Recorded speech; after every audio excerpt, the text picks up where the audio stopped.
নিজের সুখটা সকলের সাথে ভাগ করে নাও, কিন্তু নিজের দুঃখটা শুধু আর শুধুমাত্র ঈশ্বরের সাথে ভাগ করো, তাহলেই তুমি থাকবে পৃথিবীর সব থেকে সুখী ব্যক্তি। Hello everyone, this is iView, welcome back to my channel. Isha's ডায়েরিজের একটা নতুন সকালে তোমাদের সকলকে ওয়ার্ম ওয়েলকাম জানাই। আজকের দিনটা হচ্ছে আমার গোটা বছরের মধ্যে প্রতীক্ষিত একটা দিন। আজকের দিনটার অপেক্ষা আমি সারা বছর ধরে করে রাখি, কারণ আজকে হচ্ছে আমার রাজকন্যার জন্মদিন। আমার ছোট্ট রাজকন্যাটা কবে যে ছোটোবেলা থেকে ছোট্ট থেকে এইটুকু থেকে হঠাৎ করে এত বড় হয়ে গেল সেটাই বুঝতে পারলাম না। এইটুকু কোলে করে নিয়ে এসেছিলাম হসপিটাল থেকে, এখন সে বড় হয়ে গিয়ে এখনই আমাকে শাসন করে। একটা সময় ও ছোট্ট ছোট্ট নান্না পায়ে হেঁটে বেড়াতো, এখন সে বড় হয়ে গিয়ে স্কুল যাচ্ছে, ড্রয়িং করছে, আমার সাথে কাজে হেল্প করছে। কখন বুঝতে পারলাম না, হট করে বড় হয়ে গেল। আজকে শুভ দিনে সকালবেলা উঠে আমরা সবাই চান করে চলে গেছিলাম আমাদেরই কাছের সব থেকে প্রাচীন শিব মন্দির রাড়েশ্বর শিব মন্দিরে পুজো দিতে। সেখানে গিয়ে মন ভরে ঠাকুরকে ডাকলাম, পুজো দিলাম, কারণ আমি চেষ্টা করি আমার মেয়ের জন্মদিনে মেয়েকে সাথে নিয়ে মন্দিরে গিয়ে পুজো দেওয়ার। এটা প্রতি বছরই করে থাকি। আজকেও স্কুল ছিল, কিন্তু ওকে স্কুল পাঠাইনি। স্কুলের সেলিব্রেশনটা নেক্সট দিন করব। নেক্সট দিন ওকে স্কুলে গিফট পাঠাবো, স্কুলের বাচ্চাদের জন্য গিফট পাঠাবো, ম্যাডাম, তারপরে ও যে গাড়িতে যায় সেই গাড়ির আঙ্কেলকে, সবাইকে আমরা গিফট দিই ওর জন্মদিনে। আমি চেষ্টা করি যে ওর জন্মদিনে সবাই যাতে ওকে প্রাণ ভরে আশীর্বাদ করে। দেন ঘরে এসে গরম গরম ফুলকো ফুলকো লুচি ভাজলাম। আমার মা বলে জন্মদিনের দিন নাকি পোড়া খেতে নেই, সবসময় ভাজা খেতে হয়। তার জন্য জন্মদিনের দিন আমরা পরোটা খাই না, লুচি খাই। মা যেমন যেমন শিখিয়ে দিয়েছে বা যেমন যেমন করে এসছে আমাদের জন্মদিনে, ঠিক তেমনই আমি চেষ্টা করি আমার মেয়ের জন্মদিনেও করার। আমার মা কোনোদিন কিন্তু ভেদাভেদ করেনি, যা আমার যেমন জন্মদিন করতো ভাইয়েরও করতো, কিন্তু ভাই ছেলে বলে ওর করবে, আমি মেয়ে বলে করব না, এরকম কিন্তু কোনোদিন করেনি। আমাদের জন্মদিন কিন্তু বরাবরই খুব ভালোভাবে পালন করে এসছে আমার মা। এবং ইভেন আমি যেগুলো পছন্দ করতাম খেতে সেগুলোই রান্না করে দিত। তো আমিও মায়ের কাছ থেকে সেগুলোই শিখেছি এবং সেগুলোই চেষ্টা করি নিজের সংসারে সেগুলো করবার। তো সকালবেলার ব্রেকফাস্টে লুচি, গরম গরম আলুর তরকারি, আর ছিল মিষ্টি। যদিও আমার রাজকন্যা মিষ্টি খুব একটা পছন্দ করে না, সে লুচিটা খুব পছন্দ করে। সে আবার আমার মতো চা দিয়ে লুচি পরোটা খেতে পছন্দ করে, তরকারি পছন্দ করে না। যাই হোক, তবুও তাকে করে দিলাম। এরপরে পালা হচ্ছে রান্না বসাবার। তার আগে সবার প্রথমে করব পায়েস, যেটা হচ্ছে জন্মদিনের মেন উপকরণ। আমরা বাঙালিরা মনে করি যে কোনো জন্মদিন বা শুভ অনুষ্ঠানে একটু পায়েস করলে গোটা দিনটা খুব ভালো যায়, বা সেই দিনটার জন্য সেটা খুব শুভ, এটা মনে করি। তার জন্য আমি করেছিলাম চালের পায়েস, একদম গাঢ় দুধ দিয়ে, আর খুব ভালো হয়েছিল খেতে। এই চালের পায়েসটা আমি প্রথমে তো খুব ভালো করতে পারতাম না, যখন প্রথম করতাম যখন মেয়ের জন্মদিন আমি একা হাতে করতে শুরু করলাম। প্রথমে যখন ও খুব ছোট ছিল তখন হয় আমার বাড়িতে, না হলে শ্বশুর বাড়িতে ওর জন্মদিন পালন হতো। তারপরে যখন আমার নিজের ফ্ল্যাট হলো তখন নিজে চেষ্টা করলাম ওর জন্মদিনটা নিজে সমস্ত কিছু অ্যারেঞ্জমেন্ট করার, কারণ জন্মদিনের রান্না অনেকটা চাপ থাকে। কারণ জন্মদিনে অনেক রকম ভাজাভুজি করতে হয়, 5 বা 7 রকম বা 9 রকম ভাজাভুজি দিতে হয়, তার সাথে মাছ বা মাংস কিছু একটা দিতে হয়, তার সাথে এবার তুমি এসেন্সিয়াল যা দিচ্ছ, পায়েস করতে হয়, পুজো দিতে যেতে হয়। আমার মারা দেখতাম আগে থাকতে পুজো দিয়ে রাখতো, কিন্তু আমি আবার আগে থাকতে পুজো দিয়ে রাখি না। আমি এই জন্মদিনের দিনই আমার মেয়েকে নিয়ে গিয়ে পুজো দিই, এবং মেয়েও যাতে আশীর্বাদ প্রাপ্ত হয় ঠাকুরের কাছে তার জন্য। কারণ খুব সচরাচর তো মন্দিরে গিয়ে পুজো দেওয়া হয় না কোনো অনুষ্ঠান না থাকলে, তার জন্য আমরা চেষ্টা করি এই সমস্ত দিনে একটু মন্দিরে গিয়ে মাথা ঠেকে আসার। এবং মন্দিরে যেতে না ভীষণ ভালো লাগে, মনটা খুব শান্ত হয়ে যায় এবং দিনটা খুব ভালোভাবে শুরু হয়। আজকের পায়েসটা না আমি সব জায়গায় দেবো, আমার শ্বশুরবাড়িতে দেব, বাপের বাড়িতে দেব, আমাদের আশেপাশে দেব। তো তার জন্য অনেকটা পায়েস করেছিলাম, এক কড়াই। এবং যারা এই পায়েসটা খেলো, যাদেরকে দিয়েছি সবাই ভীষণ নাম করেছে। অ্যান্ড এই পায়েসটা নাকি খেতে খুব ভালো হয়েছিল, সবাই বলল। যাই হোক, এখন পায়েসটা চাপিয়ে দিয়েছি, আর ওদিকে কিন্তু ভাজাভুজিগুলোও চাপিয়ে দিয়েছি। তার মাঝখানেই চলে এসেছি আমার রাজকন্যাকে একটু সাজাতে। এই জন্মদিনের দিনটা না ওকে সমস্ত গয়না দিয়ে সাজাই, যে কটা গয়না পরানো যায় আর কি, কারণ ওর আলাদা গয়না আছে, আমার আলাদা গয়না আছে। তো এই জন্মদিনের দিন ওকে সমস্ত সোনার গয়না দিয়ে সাজাই। এটা হচ্ছে প্রথমে পরাচ্ছি সোনার টিকলি। সোনার টিকলিটা আমার দাদা শ্বশুর ওকে দিয়েছিল ওর এক জন্মদিনে, এবং ওর প্রত্যেকটা অনুষ্ঠানে ওকে আমি চেষ্টা করি সোনার টিকলিটা পরিয়ে দিতে। এটা হচ্ছে সোনার হার, এটা আমি গড়িয়েছিলাম। হারটা শাশুড়ি মা দিয়েছিল, লকেটটা আমি গড়িয়েছিলাম। তো এই সোনার হার লকেট দেওয়া, এটা ওকে পরিয়ে দিচ্ছি। এবং এটা গন্নু বাবার ডিজাইন দিয়ে লকেটটা করানো। ও আবার গন্নু বাবা, কৃষ্ণ এদেরকে খুব মানে, বলে এরাই আমার ভাই। আমার তো নিজের কোনো ভাই নেই, তাই শ্রীকৃষ্ণ, গন্নু বাবা এরাই আমার ভাই, জগন্নাথ দেব এরাই আমার ভাই। যাই হোক, এরপরে বার করেছি একটু আংটি পরিয়ে দেবো। ও বলছিল না কানের পরিয়ে দিতে, আমি বললাম যে এই তো কাঁচা কাঁচা কান ফোটানো হয়েছে, তো কানেরটা চেঞ্জ করব না। আর কানের মধ্যে যেটা রিং পরানো আছে ওটা বিকিয়ে ফিক্স করা আছে, যাতে না কেউ খুলে নিতে পারে, কারণ বাচ্চা মেয়ে স্কুল যায়, পড়তে যায়, কোথায় কে যদি খুলে নেয়, তার জন্য ওটা ফিক্স করা আছে। তো কানেরটা আর পরালাম না, হাতে সোনার বালা পরিয়ে দিলাম এবং আংটি পরিয়ে দিলাম, এবং আমার রাজকন্যাকে সুন্দর করে সাজিয়ে দিলাম। এরপরের পর্ব হচ্ছে তাকে ভাত খাওয়ানো। ভাত খাওয়ানোর পূর্বে তাকে আমি আর ওর বাবা সুন্দর করে আশীর্বাদ করে দিলাম। আশীর্বাদটা খুব মূল্য।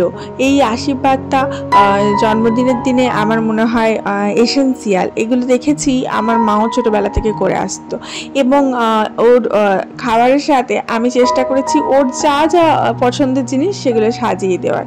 এখন ওকে পায়েস খাইয়ে দিচ্ছি। এই পায়েসটা জানো তো, আমি ওকে ছোটোবেলা থেকেই রূপোর বাটি এবং রূপোর চামচে পায়েস খাওয়াই।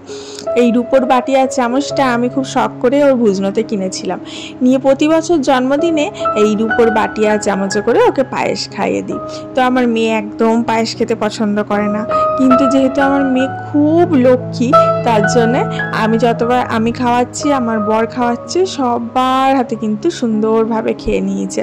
আর সে জেগুজে বসে আছে। ও মাথাতেও আমি একটা বন্ধন পরিয়েছি, সেটাকে কি বলে জানি না, যেটা দেখতে পাচ্ছ মাথার টিকলির পাশে গোটা মাথাটা রাউন্ড করে রয়েছে, ওটা কিন্তু রূপোর তৈরি। তো সেটার নামটা আমি বলতে পারছি না, বাট ওটা কিন্তু আমার মামা দিয়েছিল ওকে। তো এই দেখো কি সুন্দর করে সাজিয়ে দিয়েছি, যতটুকু আমি পেরেছি বা যতটুকু আমার সামর্থ্যে কুলিয়েছে ততটুকু অনুযায়ী কিন্তু ওর জন্মদিনে সুন্দর করে অ্যারেঞ্জমেন্ট করে ওকে খাবার দেওয়ার চেষ্টা করেছি। তার মধ্যে যেগুলো ও খুব পছন্দ করে সেগুলো রাখার চেষ্টা করেছি। আর মাংসটা এবেলা করিনি, মাংসটা হবে ও বেলা, কারণ ও বেলা আমাদের রয়েছে অনেক বড় একটা কাজ। কারণ এবারের জন্মদিনে আমার মেয়েকে চেষ্টা করেছি পৃথিবীর সব থেকে ভালো কাজটা ওর হাত দিয়ে করাবার। তো সেগুলো আস্তে আস্তে আসছে। তার আগে তোমরা ঝটাপট ভিডিওটাতে একটা লাইক করে দাও দেখি, আর ভিডিওটা একটু শেয়ার করে দিও, আর অবশ্যই অবশ্যই চ্যানেলটা সাবস্ক্রাইব করো। আর সব কিছুর প্রথমে যেটা করবে সেটা হচ্ছে আমার মেয়েকে প্রাণ ভরে আশীর্বাদ করো। আমি চাই আমার সাথে সাথে তোমরা সকলে আমার মেয়েকে আশীর্বাদ করো, আর তোমরা সকলে আমার মেয়েকে ভালোবাসা দিও। তোমাদের ভালোবাসা এবং আশীর্বাদ একান্তই কাম্য রইল। এরপরে ঝটাপট সমস্ত কিছু গুটিয়ে বাগিয়ে আমি রেডি হয়ে নিয়েছি। এই ব্লাউজটা রিসেন্টলি করালাম, আর এই শাড়িটা সাউথ থেকে কিনে নিয়ে এসেছিলাম। দেখতেই বুঝতে পারছো সাউথ ইন্ডিয়ান সিল্ক, সাউথের মতো ছোঁয়া রয়েছে, এবং সাউথের আঁচলগুলো দেখেই বুঝতে পারবে সাউথ ইন্ডিয়ান সিল্ক একদম অন্যরকম হয়, আমাদের এখানকার শাড়ির মতো হয় না। যাই হোক, এই শাড়িটারও একটা স্পেশাল নাম আছে, আমার ঠিক এই মোমেন্টে মনে পড়ছে না। অ্যান্ড দেন আমার মেয়েকেও রেডি করে দিয়েছি, রাজকন্যাকে খানিকটা এরকম করে রেডি করে দিয়েছিলাম। ওকেও কিন্তু সাউথ ইন্ডিয়ান ড্রেস পরিয়েছি। এটা কিন্তু সাউথ ইন্ডিয়ান কালচারের একদম ওদের কালচারের যেটা ড্রেস, একটা লেহেঙ্গা বলতে পারো, সাউথের ট্রেডিশনাল লেহেঙ্গা। আর সাউথেরই কাঞ্জিবরম শাড়ি দিয়ে এটা তৈরি, সাউথ থেকেই আনা। হাতে সুন্দর করে মেহেন্দি করে দিয়েছি আমার রাজকন্যার, এবং ওকে সুন্দর করে ক্রাউন দিয়ে, বার্থডে স্ল্যাশ দিয়ে, এবং হার কানে চুড়ি পরিয়ে সাজিয়ে দিয়েছি। অল্প বিস্তর একটু মেকআপও করে দিয়েছি। আমরা এখন যাচ্ছি একটা অনাথ আশ্রমে, সেখানে 50টা বাচ্চাকে আমরা খাবার দেব। কেক কাটবো এবং একটু ছোট্টখাটো সেলিব্রেশন করার চেষ্টা করছি, কারণ শেয়ারিং ইজ কেয়ারিং, এটা আমরা সবাই জানি। তো আমার মা মেয়েকে দিয়ে আজকে শুভ দিনে চেষ্টা করেছি একটু ভালো কাজ করাবার। আমরা তো আমাদের সুখটা আমাদের নিজেদের ফ্যামিলি মেম্বার সবার সাথে ভাগ করেই থাকি, কিন্তু কিছু এমন মানুষের সাথেও ভাগ করা উচিত যাদের কেউ নেই, যাদের সাথে আনন্দ করার কেউ নেই। তাদের সাথে যদি তুমি তোমাদের সুখটা ভাগ করে নাও তাহলে তোমার সুখটা দ্বিগুণ বেড়ে যাবে। এইটা হচ্ছে রামকৃষ্ণদেবের আশ্রম। এই আশ্রমেই ওই বাচ্চারা থাকে। এই দেখো কত ছোট ছোট শিশু, সবাই সুন্দর করে অর্গানাইজ করে বসে আছে। আর আমরা গিয়ে এখানে সুন্দর করে বেলুন দিয়ে কেক দিয়ে গোটা জায়গাটা ডেকোরেট করে নিয়েছিলাম। সঙ্গে ছিল মহারাজজি এবং ওদের যারা দেখাশোনা করে সেই মহিলারা। এখন আমার মেয়ে একটু কেক কাটবে এবং মহারাজজি নিজে আমার মেয়েকে কেক কাটাতে হেল্প করে দিচ্ছে।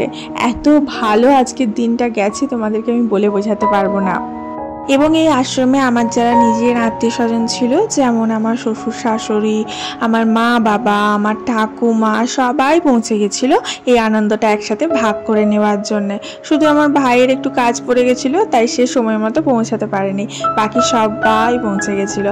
এবং এই আশ্রমে কেউ কেউ এসেছিলো যারা প্রণাম করতে আসে, এই শিশুদের দেখতে আসে, তারাও কিন্তু এসে বসেছিল এবং আমার মেয়ের জন্মদিনে একসাথে পার্টিসিপেট করেছিল। আমার মেয়ে যখন খুব ছোট তখন থেকেই কিন্তু আমি আর আমার মা মিলে সমস্ত গরিব দুঃখীদের কিছু না কিছু দেওয়ার চেষ্টা করি।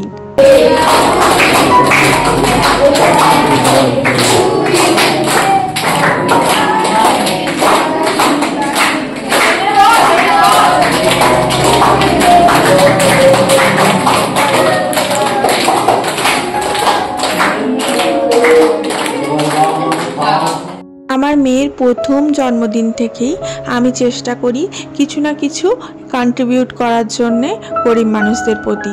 আজকেও সেরকমই করেছি, কিন্তু এই পুরো যে খাবারের প্যাকিংগুলো এসছে এগুলো আমার মায়ের রেস্টুরেন্ট থেকে এসছে।